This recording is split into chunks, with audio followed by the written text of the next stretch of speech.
আপনারা জানেন কি, শিবপুরাণ অনুযায়ী মহাশিবরাত্রি সেই পবিত্র রাত্রি যে রাত্রিতে ভগবান শিব প্রথম লিঙ্গরূপে প্রকাশিত হন। একবার ব্রহ্মা ও বিষ্ণুর মধ্যে কে শ্রেষ্ঠ এই নিয়ে বিতর্ক শুরু হয়। হঠাৎ তাদের সামনে আবির্ভূত হয় এক বিশাল অগ্নিস্তম্ভ, যার না ছিল আদি না ছিল অন্ত।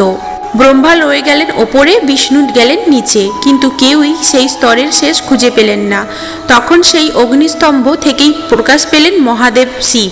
তিনি বোঝালেন পরম সত্য, রূপহীন, নিরাকার ও অনন্ত। এই কারণেই শিবলিঙ্গ কোনো মূর্তি নয়, এটি অনন্ত শক্তির প্রতীক। এই প্রকাশ ঘটে ফাল্গুন মাসের কৃষ্ণপক্ষের চতুর্দশী তিথিতে, যা আজ আমরা মহাশিবরাত্রি নামে জানি। শাস্ত্রমতে এই রাত্রিতেই মাতা পার্বতীর সঙ্গে ভগবান শিবের বিবাহ সম্পূর্ণ হয়। এই কারণে মহাশিবরাত্রি সংযম, ভক্তি ও দাম্পত্য ধর্মেরও প্রতীক। শাস্ত্র বলে এই রাত্রিতে শিবতত্ত্ব সবচেয়ে সক্রিয় থাকে।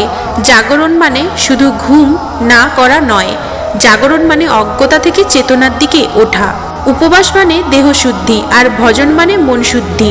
মহাশিবরাত্রি শুধু একটি উৎসব নয়, এটি আত্ম উপলব্ধির এক পবিত্র সুযোগ।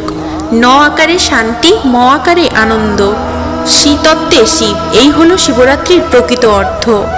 যদি এমন সত্যনিষ্ঠ ভক্তিমূলক ভিডিও ভালো লাগে, চ্যানেলটি সাবস্ক্রাইব করুন আর কমেন্টে লিখুন ওম নমঃ শিবায়।